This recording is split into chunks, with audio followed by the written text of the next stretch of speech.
Assalamu alaikum everyone. Good afternoon. I hope all of you have been doing all right. We will be discussing first US Constitution was passed in 1787. It was ratified in 1788 and it was implemented in 1789.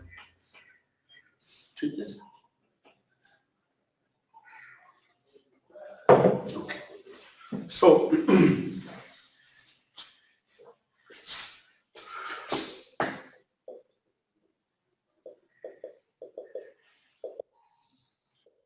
we will be discussing industrialization. Today we will also be discussing the role of USA in First World War. We will be talking about progressivism as well.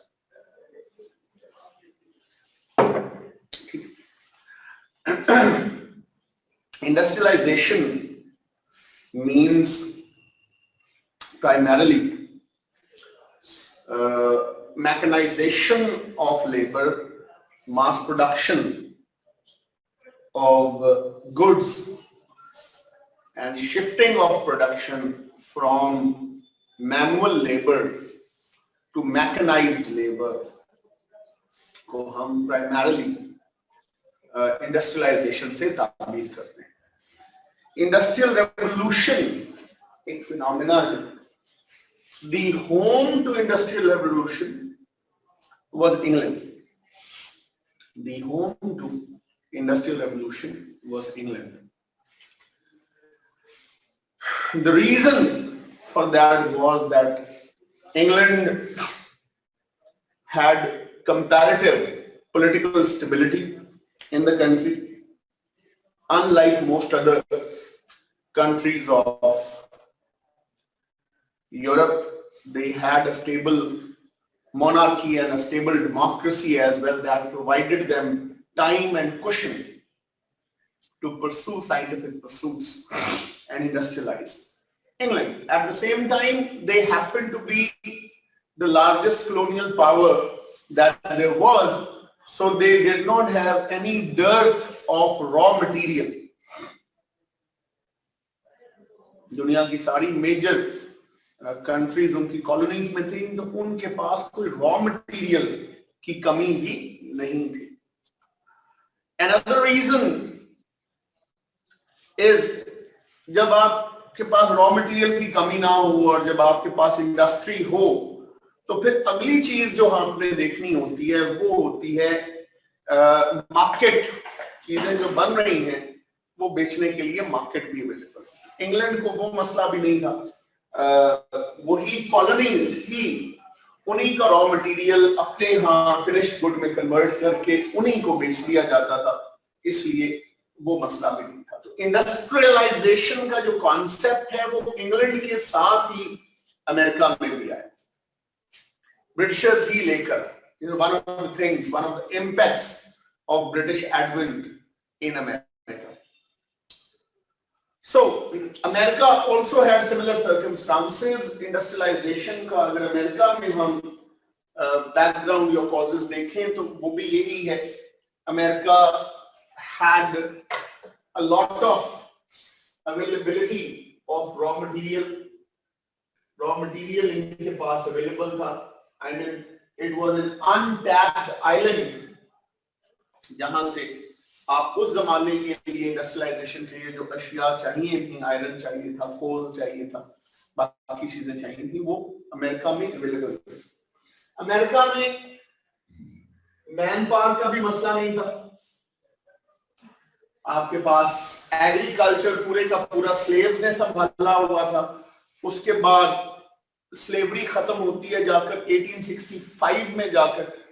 First phase industrialisation का तब तक पूरे America में फैल चुका था. इन major industry America की लग चुकी थी ऑलरेडी.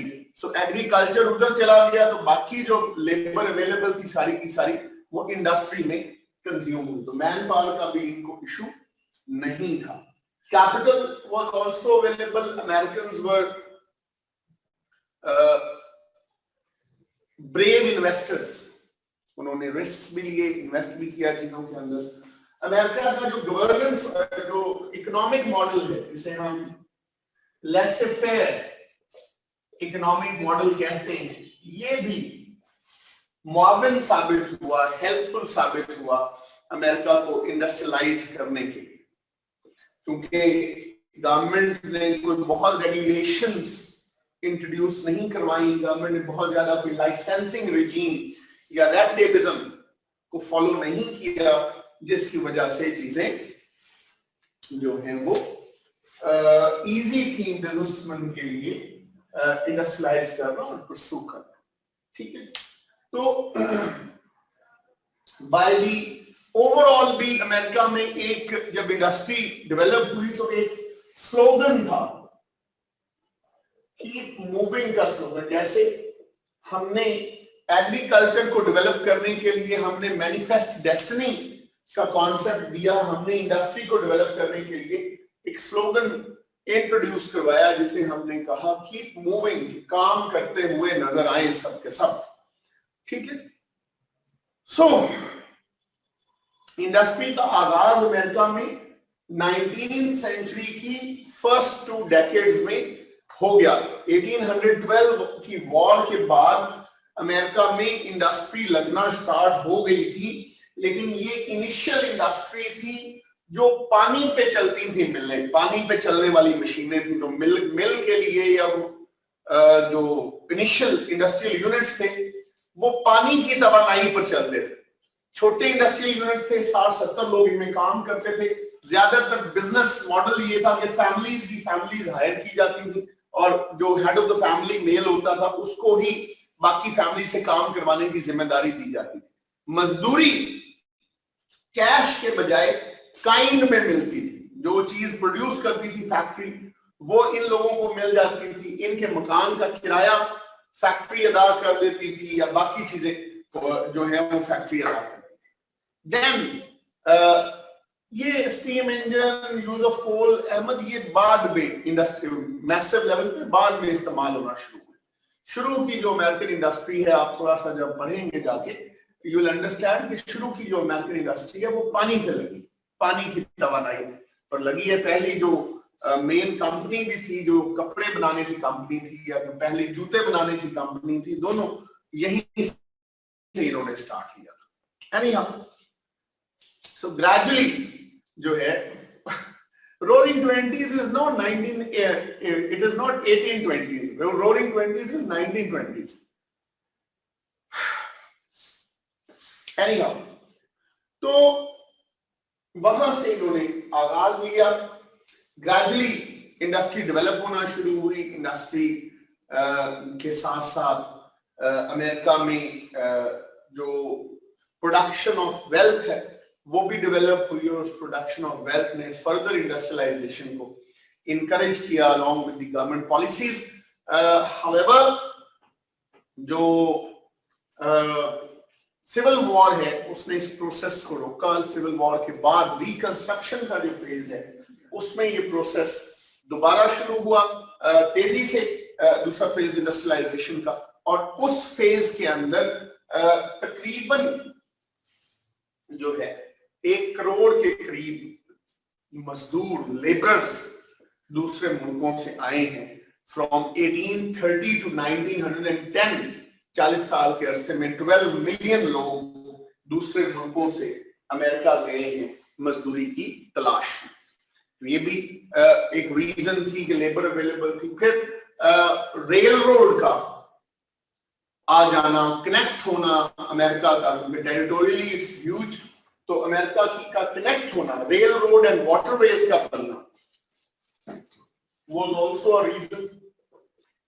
Railroads and waterways, क्योंकि उस जमाने में बिगर चैलेंज यही था कि किस तरह से मजदूरों को फैक्ट्री तक और फिनिश प्रोडक्ट को मार्केट तक सेफली एंड स्विफ्टली पहुंचाया जा सके। तो उस पर्पस के लिए रेल रोड के जरिए अमेरिका को कनेक्ट किया गया। 1870 में America had more rail road network than the rest of the world combined together. 1870 तक अमेरिका के पास इतना रेल रोड नेटवर्क था ट्रांसकॉन्टिनेंटल, बाकी पूरी दुनिया के पास माइलेज के हिसाब से उतना रेल रोड नेटवर्क नहीं था। अमेरिका में रेल की तरक्की का अंदाजा आप इस चीज से लगा सकते हैं कि 1820 में ही अमेरिका में अंडरग्राउंड रेलवे एस्टैब्लिश होना शुरू हो गई थी। तो रेल रोड का और वाटरवेज का बनना जो है वो भी एक रीजन है अमेरिका में इंडस्ट्रियलाइजेशन की।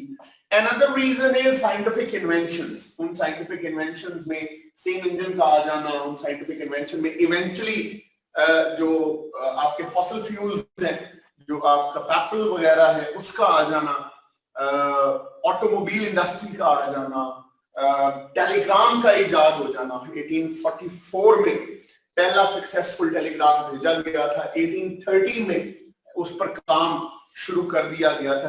$30,000 कांग्रेस ने पैसे सैंक्शन किए थे टेलीग्राम के प्रोजेक्ट के लिए और फाइनली ये टेलीग्राम मुमकिन हो सका था 1844 में, जिसने जो है कम्युनिकेशन इजी कर दी और बिजनेस कम्युनिकेशन स्पेशली और इजी कर दी। टाइपराइटर इजाद हुआ, लिखने लिखाने से जान छूट गई इंसानों की। फिजिकल जो पैसों को उठाकर लेकर जाने से जान छूटी जब इंस्ट्रूमेंट्स, प्रॉमिसरी नोट्स और इस तरह की चीजें बैंक्स ने इंट्रोड्यूस करवाना शुरू कर दी। ईज ऑफ डूइंग बिजनेस हो गया। साइंटिफिक इन्वेंशंस ने भी जिंदगी आसान कर दी। सो इंडस्ट्रियलाइजेशन जो है वो डेवलप होना शुरू हुई। By the turn of century America was a bigger producing power. By the turn of century America was a bigger producing power than England, Japan, Italy, and France combined together. England, Japan, Italy, and France combined together. उनसे ज्यादा America production house था। सिर्फ अगर आप उसमें add कर देते Germany को तो प्रोडक्शन अमेरिका से बढ़ जाती। अदरवाइज प्रोडक्शन हाउस अमेरिका ज्यादा बड़ा था बाकी लोगों से। तो ऑब्वियसली जब इस लेवल की एक्टिविटी कहीं आप करेंगे तो उसके इंपैक्ट्स भी आएंगे।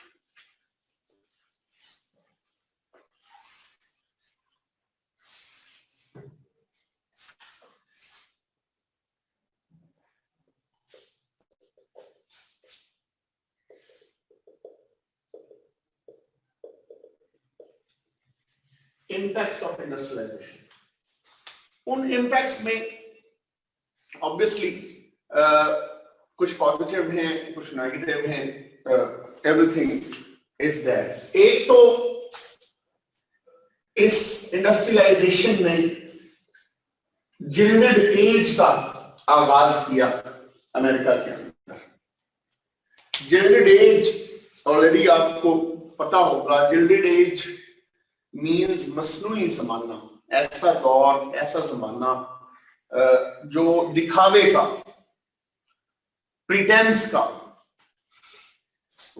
नौ दौलतियों का दौर। अगर हम आसान तर्जुमा करें तो ये नौ दौलतियों का दौर था। when people had more money and they competed each other for bigger mansions and more vehicles and collection of antiques and paintings, despite of the fact that they knew nothing about their importance or they knew nothing about what they meant otherwise. So Gilded Age का आगाज हुआ।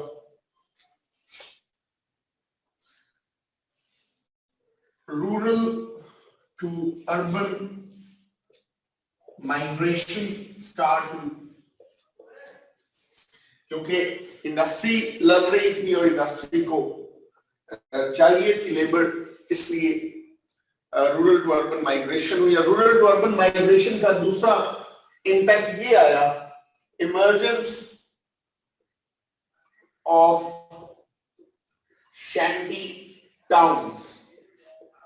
Emergence of shanty towns, फैक्ट्रियों के इर्द गिर्द unplanned shanty towns बनना शुरू हुए।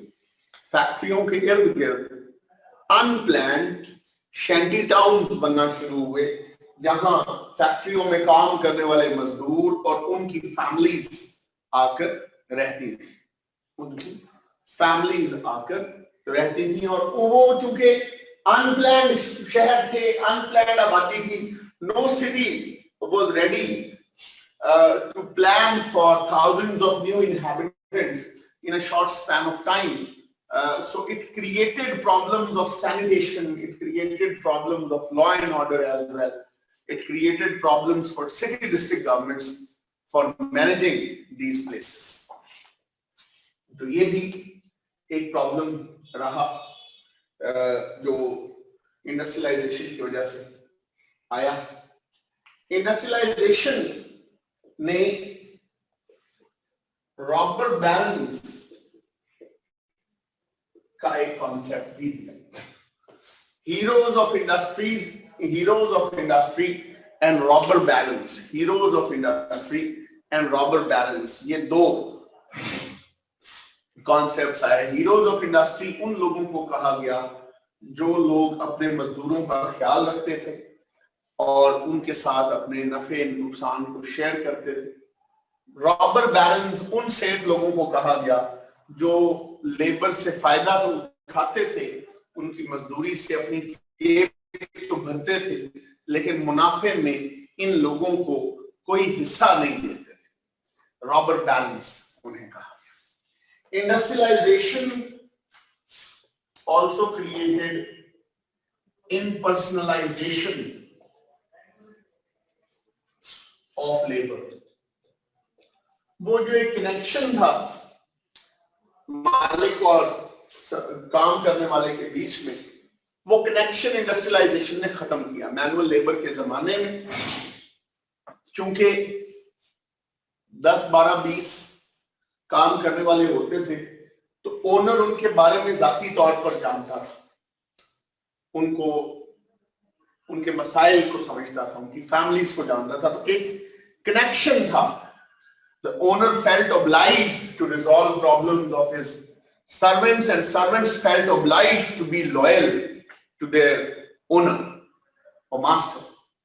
But when industrialization happened, 5,000 लोग एक फैक्ट्री में काम कर रहे हैं, स्टैंडर्ड ऑयल कंपनी एम्प्लॉय कर रही है 50,000 लोगों को, so it is not possible for the owner to know everyone in person. So in came the foremen, and then in came the managers, and then in came the HR, and then there was owner. बहुत सारे tiers बीच में आ गए. The owner did not feel himself obliged for the problems of his laborers. He thought कि ये जरूरतमंद थे, मैंने इन्हें काम दिया, एहसान किया. And similarly, laborers did not feel obliged to be loyal and honest with him. They thought कि ये भी हमारे पैसों से अमीर हुआ है, तो why not we do something जिससे हम भी हो जाएं. तो ये दोनों तरफ एक impersonalization of labor का impact आया है. उसके बाद industrialization also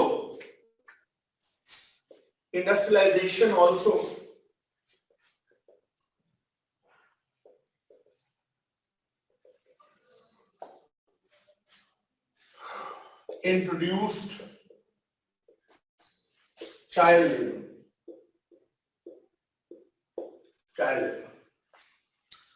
असद हमने दो लोगों का जिक्र किया, हमने हीरोज ऑफ इंडस्ट्री और रॉबर बैरन्स दोनों का जिक्र किया. There were good people, but there were more bad people than good people. That is the reason why the history of Standard Oil Company, Ida Tubman को लिखनी पड़ी 1904 में, to explain the unfair labor practices and bad working conditions in the major industries of America. Anyhow, तो child labour भी industrialisation का एक impact था, जिसके बाद में इसको खत्म किया गया 1920s में. ठीक है. और दूसरा, आई वंडर कि हेनरी फोर्ड की जो इंडस्ट्री थी वो यहाँ थी भी कि नहीं. एनीहाउ, तो उसके बाद जो एक और इम्पैक्ट चाइल्ड लेबर का, इसका इंडस्ट्रियलाइजेशन का हमारे अमेरिकन सोसाइटी के ऊपर हुआ है, वो है political consciousness.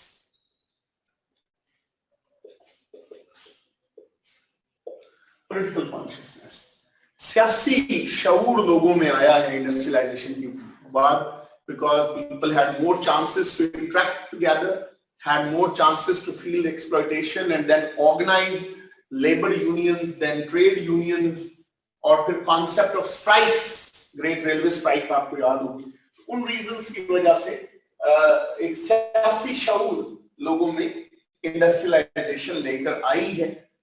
That was a good thing that happened because of industrialization, और एक क्लास, एक स्ट्रॉन्ग मिडिल क्लास इंडस्ट्रियलाइजेशन ने अमेरिकन को दी है। Emergence of middle class industrialization की वजह से मुमकिन हो सकी, जो बाद में पॉलिटिकली रेलेवेंट होती है, आगे प्रोग्रेसिविज्म में हम पढ़ेंगे।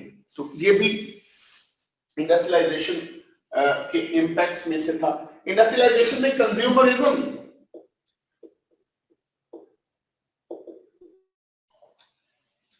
को भी बढ़ावा दिया, लोगों के लिए इलेक्ट्रॉनिक डिवाइसेस खरीदना, बाइक्स लेना, मोटरसाइकिल्स लेना, नई नई होम कन्वीनियंसेस को खरीदना फैशन स्टेटमेंट बन गया रादर देन अ नेसेसिटी, जिसकी वजह से वो जो कंज्यूमरिज्म का कल्चर है वो डेवलप हुआ।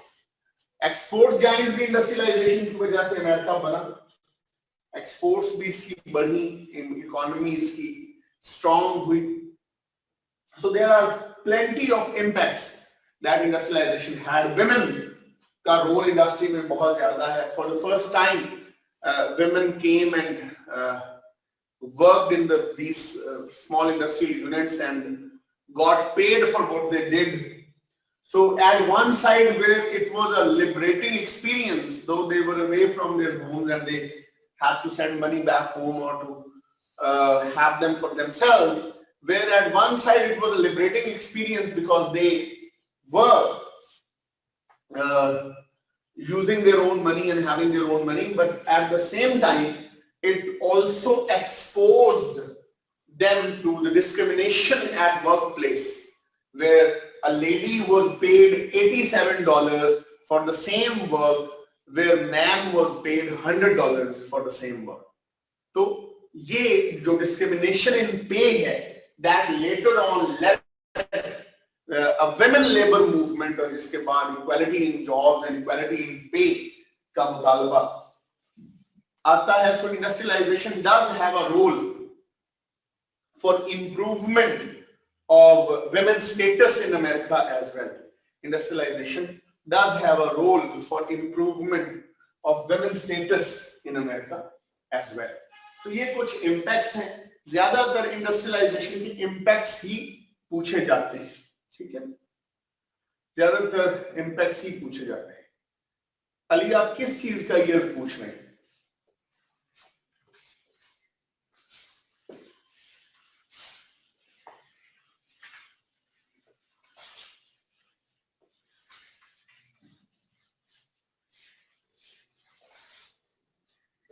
Labour movement is an ongoing phenomena. ये 1920s से ऑनवर्ड्स चलती रही है, और उसके बाद 1946 में खवातीन के एक मुजाहरे पर गोलियां चलाई गई थी, जिसके बाद ज्यादा ये जोर पकड़ा इसने, एंड ऑनवर्ड्स न्यूयॉर्क में ही हुआ था, जिसके बाद इस मूवमेंट में ज्यादा जान आई थी। फर्स्ट इम्पैक्ट मैंने बताया था जी कि इंडस्ट्रियलाइजेशन के इम्पैक्ट्स में से एक इम्पैक्ट जिल्डेड एज का कॉन्सेप्ट है। जिल्डेड एज का मतलब होता है मुलम्मा किया हुआ दौर या मसनूई दौर या नौदौलतियों का जमाना, जिसमें आप पैसे के बलबूते पर चीजें खरीदें, आप बड़े घरों का कंपटीशन करें, आप स्टेटस दिखाने के लिए गाड़ियां और बाइक्स खड़ी करें, इंस्टेड के आप फेयर डिस्ट्रीब्यूशन ऑफ वेल्थ कराएं, और इंस्टेड के आप जो है वो आर्ट एंड कल्चर के लिए करें। आपको पता कुछ नहीं होगा आर्ट का, कल्चर का, ट्रेडिशन का, लेकिन आप जो है वो ये चीजें पैसे के बलबूते पर खरीदते चले जाएं। जी, ये एक तरह का कॉम्प्लेक्स है जो अमेरिकन के यहाँ तब आया था 1870s में, और हम इटर्नली डूम्ड है इस कॉम्प्लेक्स में, people of sub continent in general and people of Pakistan in particular. अगली चीज है कि प्रोग्रेसिविज्म।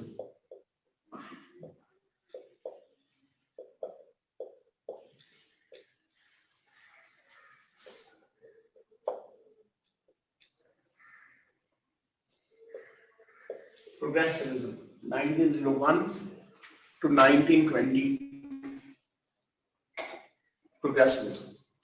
लेबर स्ट्राइक रेलवे वालों ने की थी जी, रेलवे के मजदूर पूरे अमेरिका में एक ही दिन स्ट्राइक पर चले गए थे, कई दिन तक स्ट्राइक जारी रही थी। उसके बाद निगोशिएशंस की थी गवर्नमेंट ने, और कुछ जो उनके मुतालबात हैं वो मंजूर करके तो उस स्ट्राइक को खत्म करवाया गया था। एक वायलेंट स्ट्राइक थी, इसमें कुछ लोग भी मारे गए थे। ये कोई अलग से इसको तैयार करने की जरूरत नहीं है, I just mention it as a passing remark. Progressivism, progressivism एक मिडिल क्लास मूवमेंट है। ग्रेट डिप्रेशन 1929 में आई थी, वो आगे आएंगे, हम टाइम तक पहुंच जाए तो वो भी करेंगे। अभी हम 1901 तक पहुंचे हैं। 1901 से 1920 प्रोग्रेसिविज्म का एरा है। ये करके फिर फर्स्ट वर्ल्ड वॉर करवा के देन हम ग्रेट डिप्रेशन पे पहुंचेंगे 1929 में। ठीक है। So we were discussing progressivism क्या है। Progressivism is a middle class movement started for the rights of the poor of America। एक ऐसी मिडिल क्लास मूवमेंट थी जो अमेरिकन गरीब लोगों के लिए स्टार्ट की गई थी।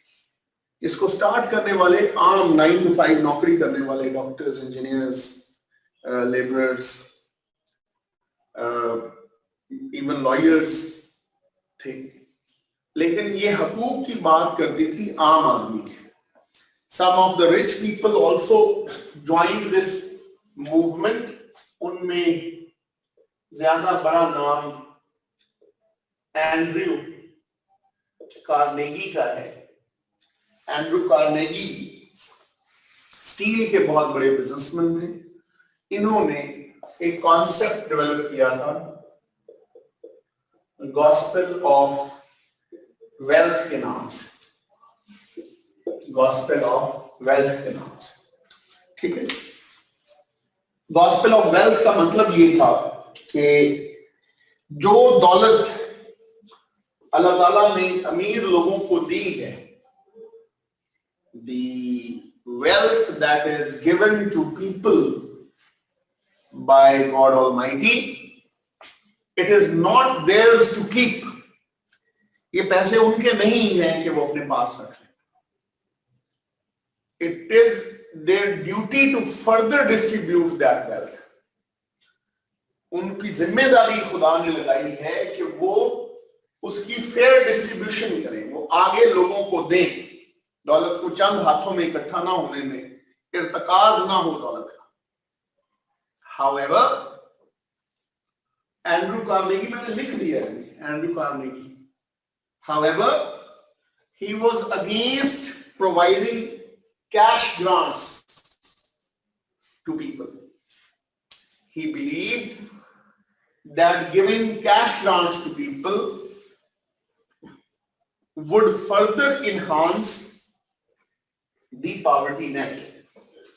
अगर हम कैश ग्रांट्स देंगे लोगों को तो उससे मजीद जो है वो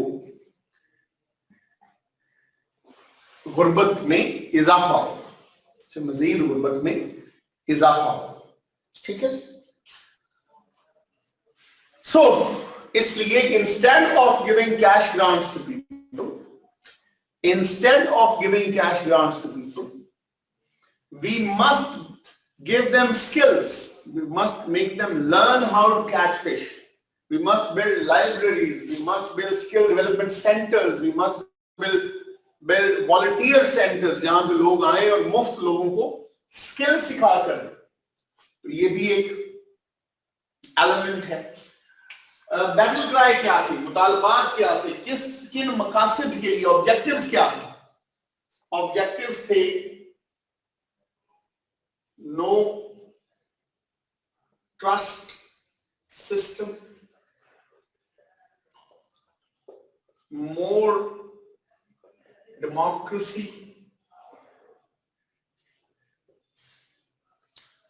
labor reforms,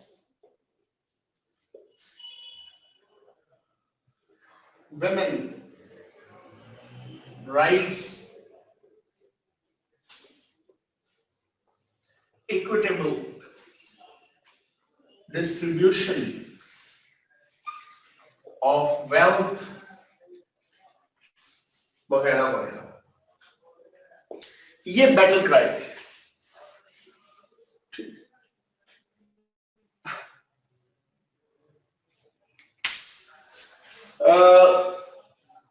ये बैटल क्राइज थी इस मूवमेंट की।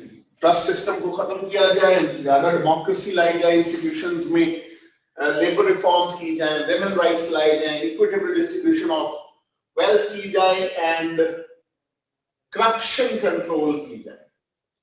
स्पेशली जो शहरी हुकूमतें हैं, लोकल गवर्नमेंट्स हैं, उनमें करप्शन कंट्रोल की जाए। करप्शन जो है, नहीं एंड्रयू के पॉइंट्स नहीं है, ये उसके पॉइंट्स हैं, प्रोग्रेसिविज्म के पॉइंट्स हैं, ठीक है। ये प्रोग्रेसिविज्म के ऑब्जेक्टिव्स थे या बैटल क्राई थी या डिमांड्स थी, जो भी आप इसे कहना चाहें आप इसे कह सकते हैं, ठीक है जी। ये अब ये शऊर, ये चीजें या इसके लिए जद्दोजहद ट्रस्ट सिस्टम बताते हैं। थोड़ा सा हौसला करें, मैं बताता हूं।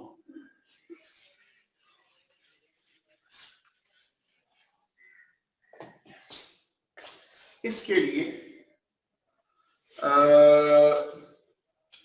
जो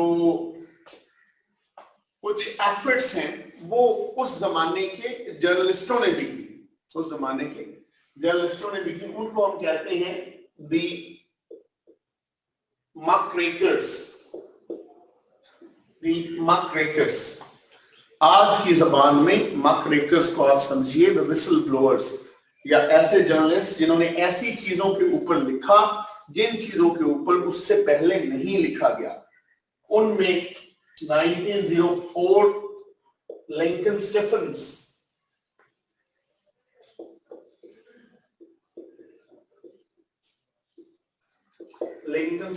की बुक थी the shame of the cities. ये किताब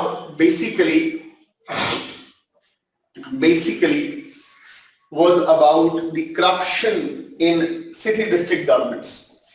शहरी हुकूमतों में जो करप्शन होती है, ये किताब उसके इंस्टांसेस, उसका डेटा और उसके बारे में अवेयरनेस क्रिएट करती है। 1904 में ही आइडा टर्बमन ने लिखी the history of standard oil company, जिसमें अनफेयर लेबर प्रैक्टिसेस और exploitative behaviours and policies of capitalist industrialists के बारे में बताया गया। 1906 में अपटन Sinclair wrote a book called The Jungle was about Chicago's meat market. He collected data and he visited the place and he explained to the rest of the Americans how badly Chicago meat producer है America का, आज भी major meat producer है America का। He told the world how badly managed these meat markets are. He explained the health hazards related to it, how unhealthy the animals are, how unhealthy the staff is, how unhygienic the conditions are, and that meat is consumed by kids of the public schools, that meat is consumed by everyone in America, which is sheer danger to the health directly. So in हवालों से भी awareness लोगों में develop हुई. So different presidents started taking actions against it. Trust system पे बात करते हैं. सबसे पहले ट्रस्ट बस्टिंग स्टार्ट हुई. ठीक है. तीसरी बुक का नाम है दी जंगल. JUNGLE. जॉन टबमन नहीं, आइडा टबमन का मैंने नाम लिखा है. आइडा टबमन की किताब है the history of standard oil company, जिसमें उन्होंने unfair labour practices, exploitative tactics of the industrialists और हालत-ए-ज़ार जो है आम मजदूर की, उसके बारे में बात की. ट्रस्ट सिस्टम क्या है? ट्रस्ट सिस्टम सादा सी जबान में समझिए मोनोपोली दो तरह से, कार्टलाइजेशन है और मोनोपोली है. कार्टलाइजेशन है और मोनोपोली है. कार्टलाइजेशन है इस तरह से क्योंकि अमेरिकन गवर्नमेंट लेसे फेयर बिजनेस मॉडल को फॉलो कर रही थी, इकोनॉमिक मॉडल को फॉलो कर रही थी, तो वो इन सेठ लोगों से कोई खास पूछती नहीं. ठीक है. इन सेठ लोगों से कोई खास बात पूछती नहीं थी. और अमेरिका में ये कॉन्सेप्ट था कि it's all right to make money. जिस तरह से भी कोई पैसे बनाना चाहता है उसे पैसे बनाने दें, क्योंकि वो पैसे बनाएगा तो वो खर्च करेगा और यूं सारे मुआशरे का भला होगा. तो कार्टलाइजेशन ये थी कि सीमेंट इंडस्ट्री वालों ने, फर्ज करें अगर 4 कंपनीज हैं सीमेंट की, कोई $2 पर बैग सीमेंट बेचता है, कोई $3 पर बैग सीमेंट बेचता है, कोई $4 पर बैग सीमेंट बेचता है, कोई $5 पर बैग सीमेंट बेचता है. तो वो चारों ये डिसाइड करें कि हम आइंदा से $6 पर बैग सीमेंट बेचेंगे सब के सब, और उससे नीचे कोई नहीं बेचेगा ताकि मार्केट में उससे नीचे सीमेंट अवेलेबल ही ना हो. This is called trust system. This is called trust system. आज हम इसे कार्टलाइजेशन के नाम से जानते हैं. This is called trust system. एक तो ये तरीका है कि एक बिजनेस से रिलेटेड जितनी इंडस्ट्री है वो आपस में एका कर ले और वो अपने खरीदार को एक्सप्लॉइट करे. दूसरा एंगल जो ट्रस्ट का है वो ये है कि कोई एक बिजनेसमैन, कोई एक सेठ एक मखसूस बिजनेस के तमाम हवालों पर, एक मखसूस बिजनेस के तमाम एंगल्स के ऊपर कब्जा करे. एक मखसूस बिजनेस के तमाम एंगल्स के ऊपर कब्जा करे. मिसाल के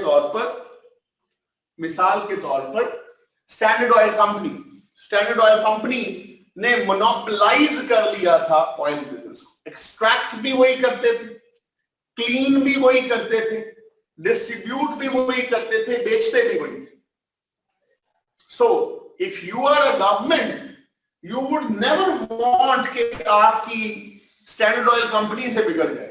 अगर बिगड़ गई तो पूरा अमेरिका स्टैंड स्टिल करने की सलाहियत वो लोग रखते थे, और इस सलाहियत और इस कैपेसिटी को फिर वो इस्तेमाल भी करते थे. ठीक है. So this is one thing जो जिसे हम ट्रस्ट सिस्टम कहते हैं. तो डिफरेंट प्रेसिडेंट्स ने इस ट्रस्ट सिस्टम को खत्म करने की ग्रेजुअली कोशिश की.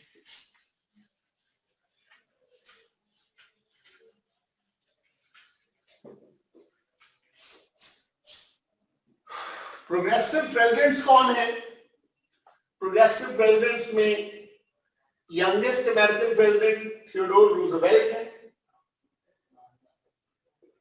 1901 to 1909. विलियम हावर्ड टाफ्ट है, 1909 to 1913 और उसके बाद वुड्रो विल्सन है 1913 to 1921। ठीक,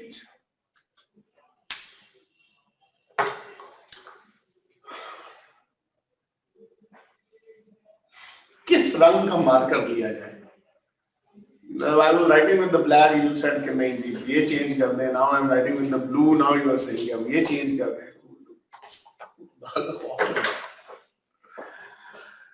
खैर, Theodore Roosevelt served from 1901 to 1909, 2 terms.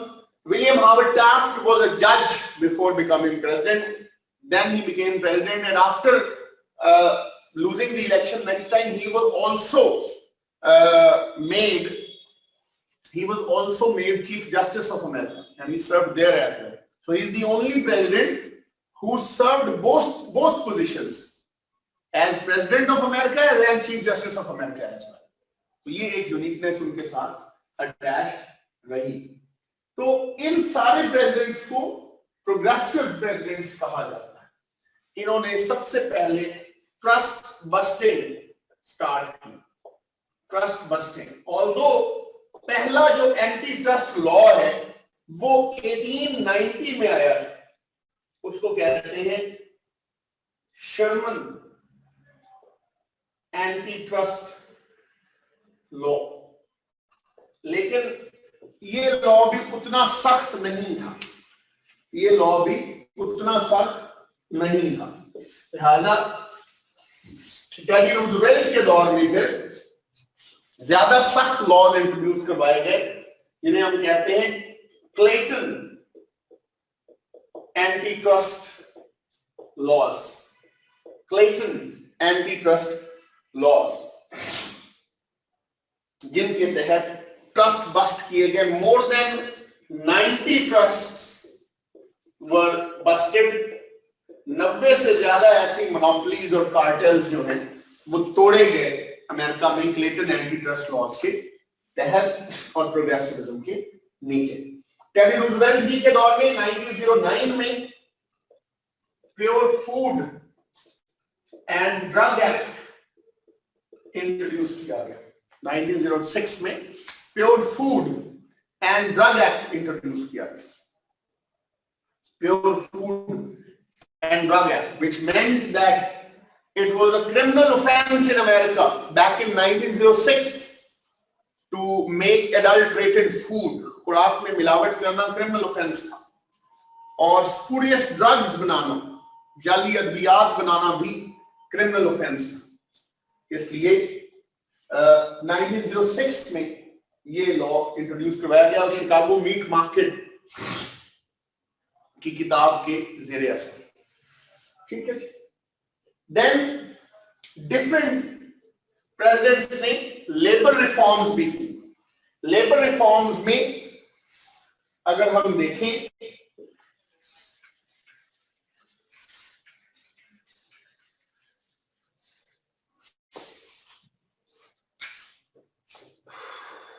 child labor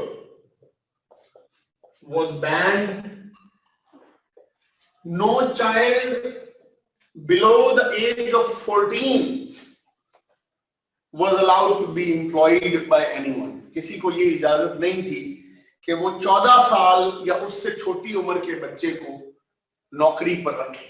ये जुर्म करार दे दिया गया। वर्किंग डे 10 घंटे का कर दिया गया 12 घंटों की निस्बत। Working day reduced to 10 hours, and working in mines in shifts was banned as well. एक एंटीक्विटीज एक्ट लाया गया था जिसके तहत माइंस में सेम सेट ऑफ लेबरर्स के साथ आप डबल शिफ्ट में काम नहीं करवा सकते। एक तो इसका मकसद ये था कि मोर लेबरर्स शुड गेट वर्क, और इसका एक इम्पैक्ट ये भी था कि ज्यादा देर तक माइंस में जब लेबरर्स रहते हैं तो उनके लिए हेल्थ हैजर्ड्स क्रिएट होते हैं, तो ये भी इंट्रोड्यूस हमने किया। लेबर रिफॉर्म्स में हमने लेबर सेफ्टी का भी ख्याल किया। Hepburn act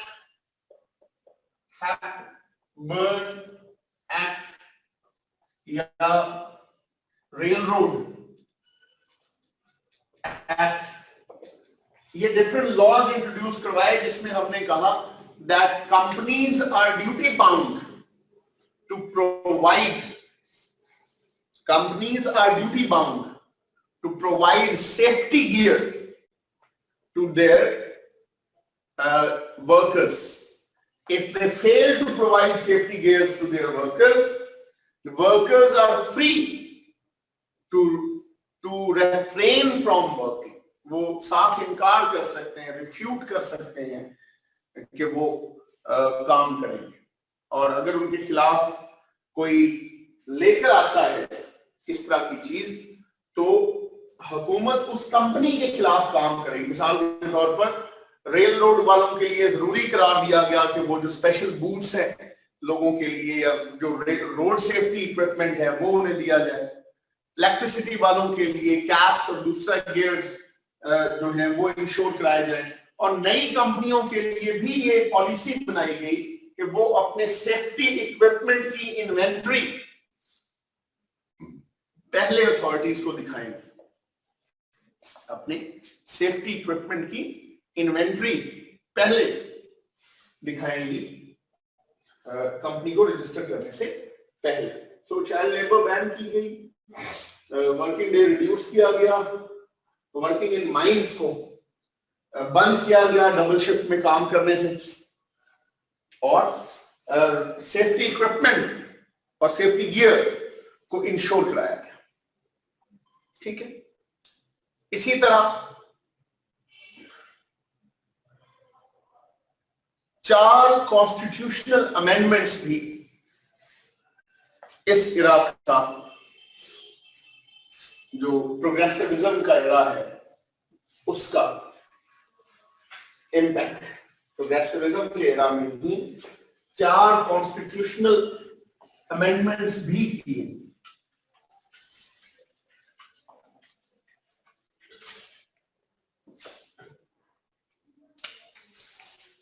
Sixteenth Amendment 1913, central government to impose and collect income tax. Income tax को आज के बाद, ये पहले सूबाई सब्जेक्ट होता था, इनकम टैक्स को फेडरल गवर्नमेंट ही कलेक्ट करेगी, फेडरल गवर्नमेंट ही इंपोज करेगी, ताकि ये बड़ी बड़ी कंपनीज वाले सूबाई हुकूमतों को टैक्स नहीं देते थे, ब्लैकमेल करते थे या खरीद लेते थे। तो ये अमेंडमेंट लाएगी ताकि फेडरल गवर्नमेंट ही इंपोज करे, वही टैक्स कलेक्ट करे और वो लोगों पर फिर लगा सके। Fair equitable distribution of wealth का कल्चर इंट्रोड्यूस किया जा सके। 17th अमेंडमेंट भी 1913 में ही आई, that is direct elections of the senators. 1913 से पहले अमेरिका में सेनेट के इलेक्शंस भी हमारे इलेक्शंस की तरह ही होते थे। सूबाई असेंबलियां वोट डालती थी 2-2 सेनेटर्स के लिए, तो इनडायरेक्ट मेथड ऑफ इलेक्शन था, which was not a very democratic way of doing things। तो 1913 में फिर अमेंडमेंट की गई। 1913 के बाद से आज तक सेनेट के इलेक्शंस भी अमेरिका में डायरेक्ट होते हैं। 1913 से लेकर आज तक सेनेट के इलेक्शंस भी अमेरिका में डायरेक्ट होते हैं। ठीक है जी। Then came the 18th Amendment 19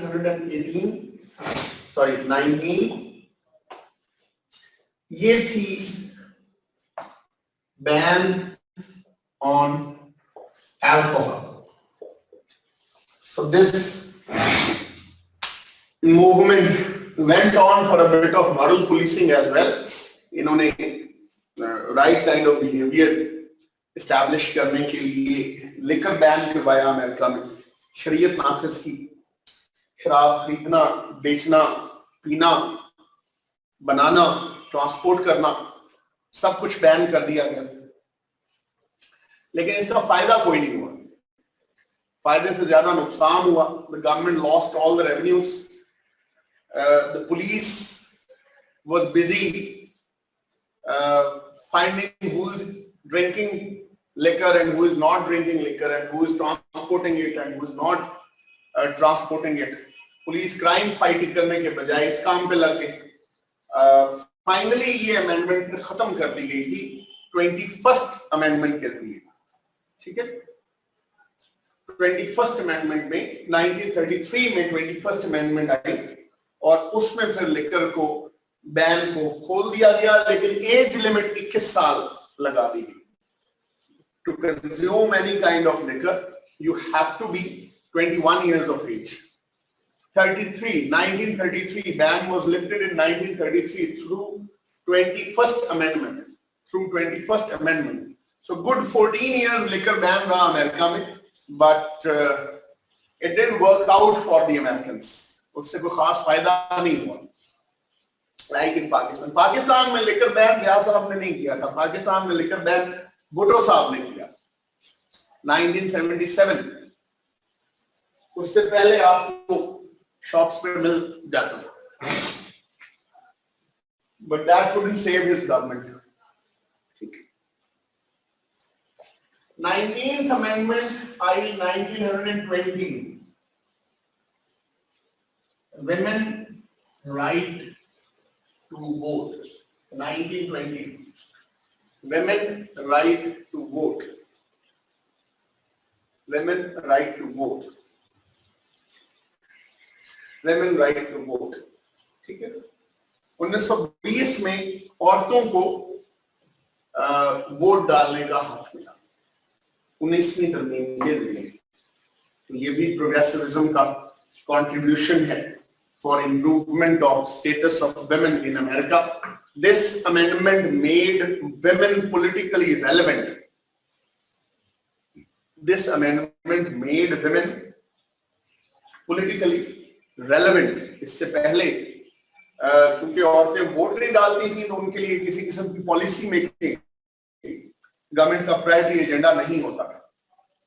अब जब पॉलिटिकली रेलेवेंट हुई औरतें और वोट डालने का हक उन्हें मिल गया तो governments were obliged to make laws and policies for them to make their to give them their rights, ताकि इलेक्शन में उनसे वोट लिया जा सके, ठीक है। तो प्रोग्रेसिविज्म ने अमेरिका को डेमोक्रेटाइज भी किया, जेंडर इक्वल भी किया, फेयर डिस्ट्रीब्यूशन ऑफ वेल्थ भी लेकर आए, मोर डेमोक्रेसी भी, वुमेन राइट्स भी लेकर आए।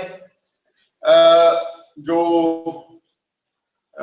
चीजें हैं otherwise food and health sector में भी इंप्रूवमेंट आई, अदर जो शोबे हैं आपके लेबर का है, कंपनीज का है, उनको भी इम्प्रूव किया गया, जिसकी वजह से हालात बेहतर हुए। इंडस्ट्रियलाइजेशन ऑलरेडी चल रही थी, सो American economy was doing pretty alright at that point of time. कहा जाता है कि अर्बनाइज्ड सोसाइटी अमेरिका को बनाने में प्रोग्रेसिविज्म का बड़ा रोल है। अर्बनाइज्ड सोसाइटी प्रोग्रेसिविज्म बनाने में अमेरिका जो रूरल रिपब्लिक हुआ करता था उसको एक अर्बनाइज्ड कंट्री, सिविलाइज्ड कंट्री जो है वो प्रोग्रेसिविज्म ने बनाया, ठीक है। तो इस पर क्वेश्चन पिछले 2-3 साल में नहीं पूछा गया, 4 साल में। इसको आप जरूर देख लीजिएगा, इस पर नोट पॉसिबल है कि आ जाए, ठीक है जी।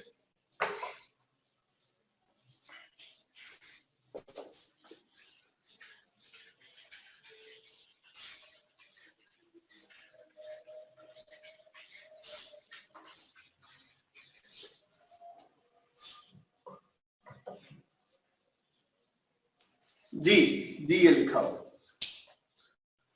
प्रोग्रेसिविज्म। If you are talking about progressivism तो वो लिखा हुआ है। If you are talking about should there be alcohol और शुडंट देयर बी अल्कोहल, तो वो उतना ही लिखा हुआ है जितनी जरूरत थी। ठीक है,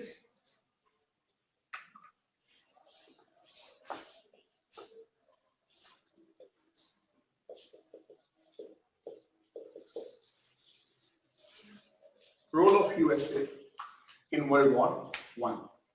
Role of USA.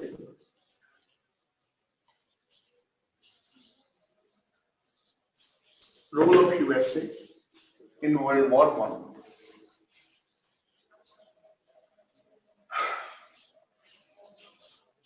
The war started in 1914. Woodrow Wilson was the president.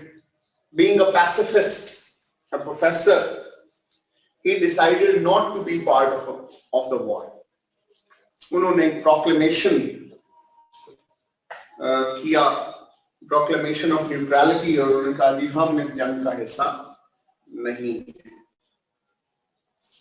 So America stayed out of this war for 3 years, but America had to participate eventually in the war in 1917, April 1917. What were the causes that brought Americans to the war? उसमें एक तो obviously ethnic and linguistic ties हैं. Americans felt more connected to the Britishers and the French. ये आपको पता है कि First World War जो है वो centrist powers, जिसमें Austro-Hungarian Empire, Ottoman Empire और Germany थे, सेंट्रस्ट पावर्स थी और इंटेंटे पावर्स थी। इंटेंटे पावर्स थी इंग्लैंड, फ्रांस एंड इटली, इनके दरमियान लड़ी थी। हौसला थोड़ा सा करेंगे तो यही सवाल है, causes of war, causes why America joined the World War I. Ethnic and linguistic ties Americans feel करते थे, they felt more inclined and more connected with the Britishers,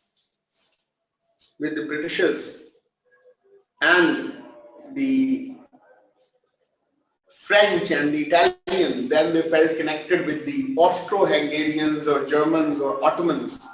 तो एक natural psychological हमदर्दी उनकी centrist powers की तरफ नहीं थी, इंटेंटे पावर्स की तरफ। इकोनॉमिक रीजंस भी थे।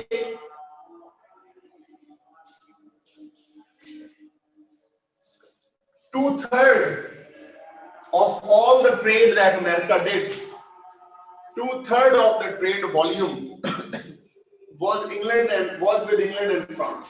जितनी भी ट्रेड अमेरिका करता था उसका 2/3 जो ट्रेड वॉल्यूम है वो इंग्लैंड और फ्रांस के साथ। So should England and France lose this war, indirectly America would stand to lose more than them. Also, America ने उनसे $2 billion का लोन भी वापस लेना था। डेट उनके जिम्मे था, अमेरिका को जो वापस मिलना था $2 अरब। तो अगर ये मुल्क हार जाते तो वो $2 अरब भी डूब जाता। So that was also a catalyst factor. Another was credibility of American weapons also. Entente powers, England, France, Germany, England, France, Italy, were mostly using American weapons. So by the end of the day, once the wars are over and the history is written, मोटी बात जो लिखते हैं historians वो ये लिखते हैं कि sides using weapons of party A lost the war and sides using weapons of party B won the war. America did not want to be on the losing side, because if they did so, तो credibility of the American weapons would have come in question and they would have lost potential business of weapon orders worth billions of dollars. जो teddy Roosevelt ने एक big stick diplomacy introduce की थी और America के Arsenal को healthy किया था, वो अमेरिका लूज करता। तो ये भी रीजन था, बट इससे ज्यादा अहम रीजंस भी एग्जिस्ट करते हैं। इनसे ज्यादा अहम रीजन, एक रीजन है violation of American neutrality.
Okay ji,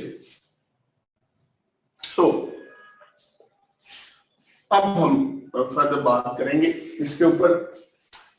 violation of American neutrality by the Germans on many occasions, not once. एक रीजन ये भी था अमेरिका के फाइनली इस वॉर में शामिल होने का, बिकॉज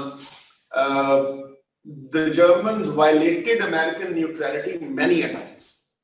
आप लोगों ने इंटरनेशनल रिलेशंस में या इंटरनेशनल लॉ में एक केस पढ़ा होगा, द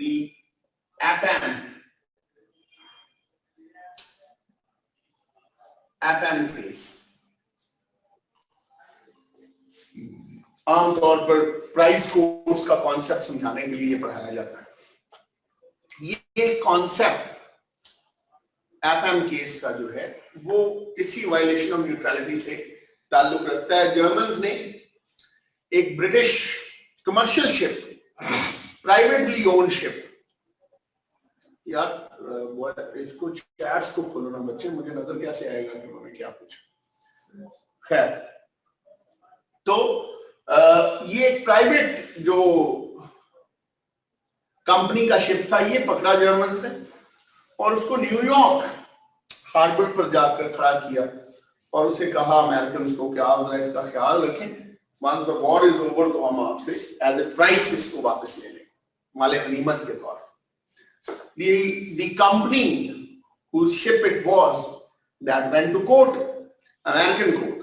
तो अमेरिकन कोर्ट ने क्रू को तो फौरन छोड़ दिया और उसके कुछ अर्सा बाद ही ये शिप भी ब्रिटिश कंपनी के हवाले कर दिया कि once the ship entered American waters, American law applied on it and that it can not be called a prize, माले गनीमत इसको नहीं कहा जा सकता क्योंकि इसको अमेरिकन वाटर्स में हमारी मर्जी के बगैर जर्मन्स ने लाया है, हमारी न्यूट्रलिटी को भी वायलेट किया है। Once it enters our waters तो फिर ये हमारा इस्तेहकाक है, हम इसको फैसला कर सकते हैं। पैम केस। फिर another incident can be recalled, एक और शिप था लुसितानिया नाम का, ये भी ब्रिटिश शिप था। roughly 2000 people were on board when German torpedoes attacked it. Only 700 people could be saved. 700 लोगों की जानें बचाई जा सकी. All others died. This happened in American waters. And those who died, 127 people belonged to Americans, belongs to America. तो मरने वालों में से 127 Americans थे. Now you know this is a nation who calls the death of 3 people as massacre. ठीक है, 2000 passengers. तो ये भी एक इंसिडेंट था. Then finally in April 1917 the Germans directly attacked American gunboats as well. So this finally led President Wilson to attack American, to enter the First World War. Another reason is given, is called the Zimmerman telegram. The Zimmerman telegram. ये भी एक वजह बताई जाती है. Zimmerman is the name of the German Minister for Foreign Affairs. उनका नाम Zimmerman था, जी Zimmerman. उन्होंने allegedly एक टेलीग्राम लिखा to the Mexican dictator who was anti-America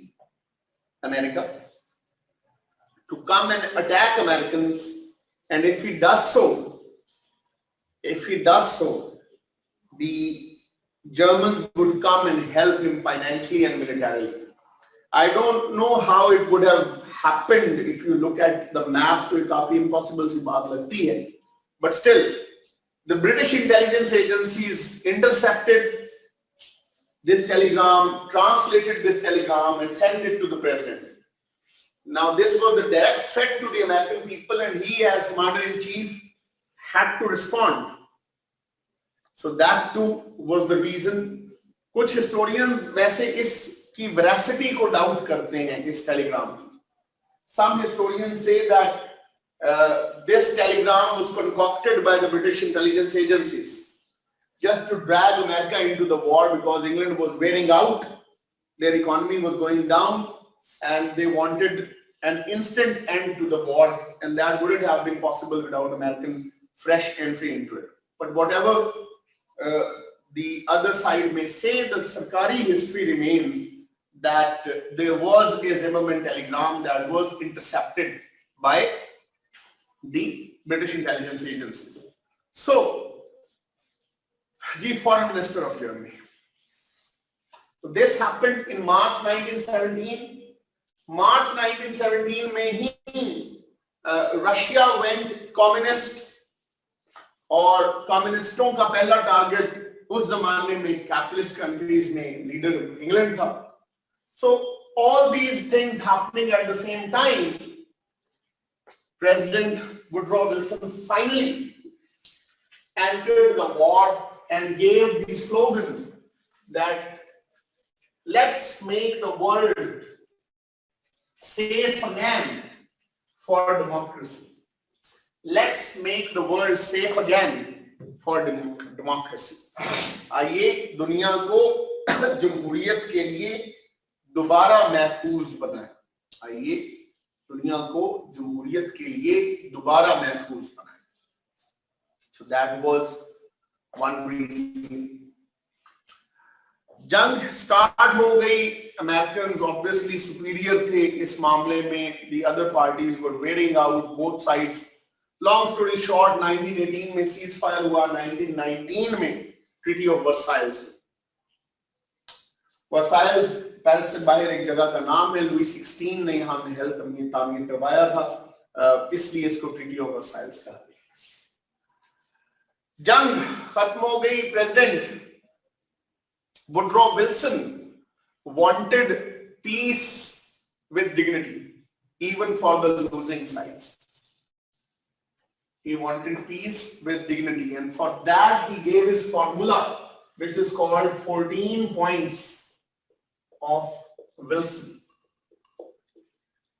यहां से इंस्पायर्ड कायद-ए-आज़म ने 14 पॉइंट्स की टर्म ली थी। 14 points of Wilson. President Wilson ने 14 नुकात दिए पीस विद डिग्निटी के लिए, ताकि दुनिया अमन से रह सके। उनमें से 4-5 ऐसे हैं जो यूनिवर्सल हैं, सब मुल्कों के लिए थे, बाकी कंट्री स्पेसिफिक थे कि तुर्की का असली इलाका उसे वापस कर दें, रशिया का इलाका वगैरह। जो यूनिवर्सल हैं उनमें एक था नो सीक्रेट ट्रीटीज। आइंदा से कोई मुल्क किसी मुल्क के साथ खुफिया मुआहदा नहीं करेगा। International law and international treaties must be there out in the open, बाहर होनी चाहिए और हमें पता होना चाहिए किस मुल्क का किससे मुआहदा है। नंबर 2, डिसआर्मामेंट। जहां तक मुमकिन हो सके आप अपना स्टॉक पाइल ऑफ वेपन्स कम करें, और ये स्टॉक पाइल ऑफ वेपन जो है वो मिनिमम डिफेंसिव रिक्वायरमेंट्स के लिए, कम से कम जिससे आप अपने आप को डिफेंड कर सकें, उन रिक्वायरमेंट्स के लिए रखें। ठीक है। इसको इंश्योर कौन कराएगा? एक इंटरनेशनल ऑर्गेनाइजेशन बनाई जाए जो एक तो डिसआर्मामेंट का फ्रेमवर्क दे, और दूसरा स्मॉलर नेशंस की सॉवरेनिटी और टेरिटरी को प्रोटेक्ट करे। सॉवरेनिटी और टेरिटरी स्मॉलर नेशंस की प्रोटेक्ट करे और पीसफुल डिस्प्यूट रेजोल्यूशन करे। तो एक इंटरनेशनल ऑर्गेनाइजेशन होनी चाहिए। Number 4, uniform trade rules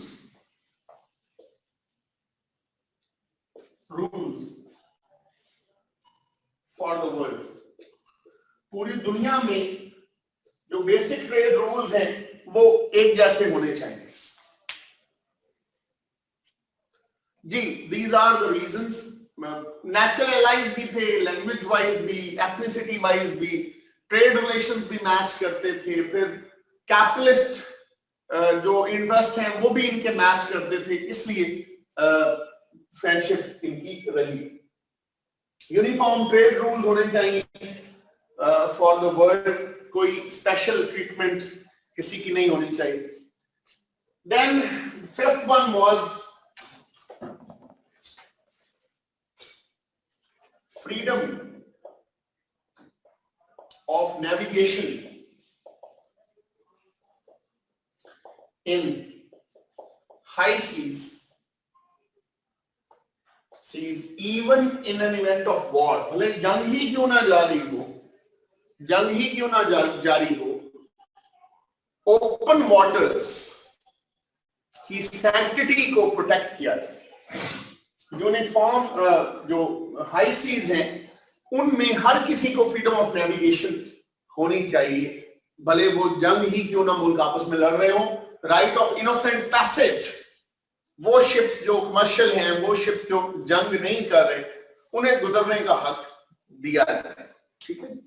international organisation है जी, लीग ऑफ नेशन का बेसिकली कॉन्सेप्ट दिया गया था कि एक ऐसा इदारा बनाया जाए जो हथियारों में कमी करवाए इंटरनेशनली, एक ऐसा इदारा बनाया जाए जो छोटे मुल्कों के इलाके और उनके इक़्तिदार आला की हिफाजत करे, क्योंकि ज्यादातर बड़ी जंगें छोटे मुल्कों की वजह से होती।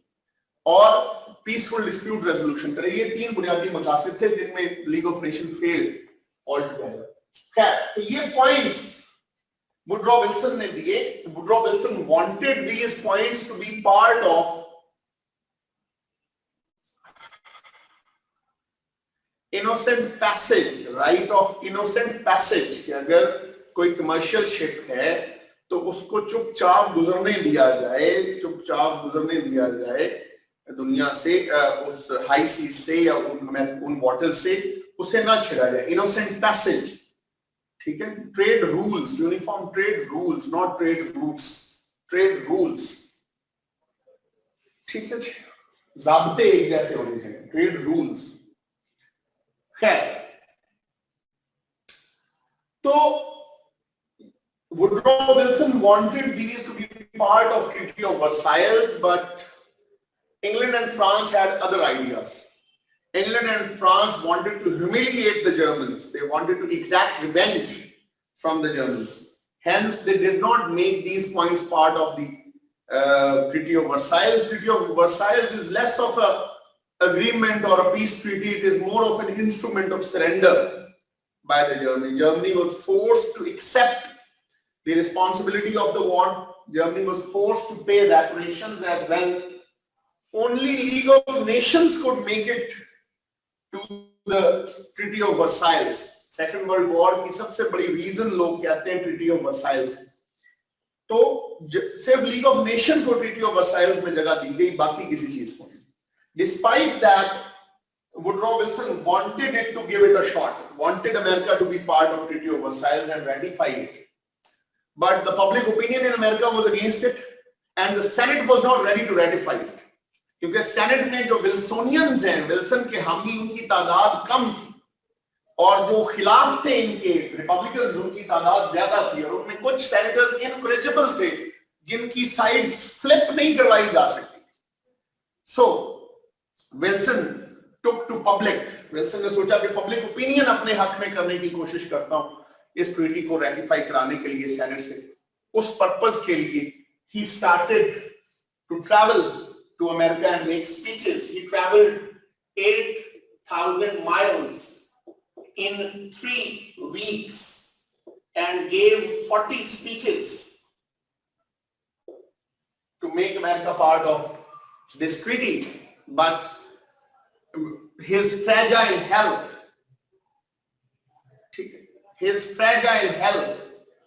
was not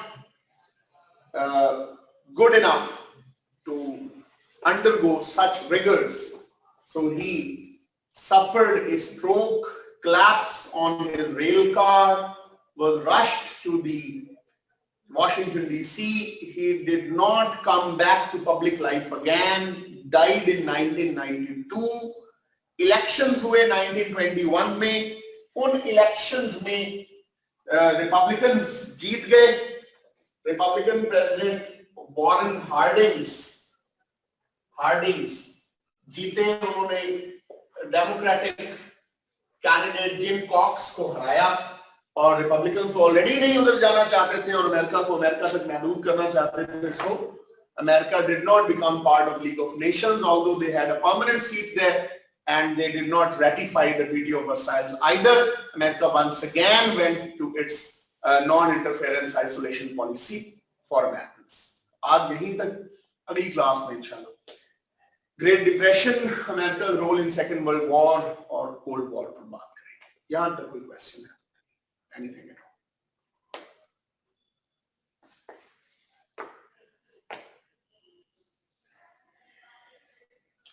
ओके जी, थैंक यू सो मच।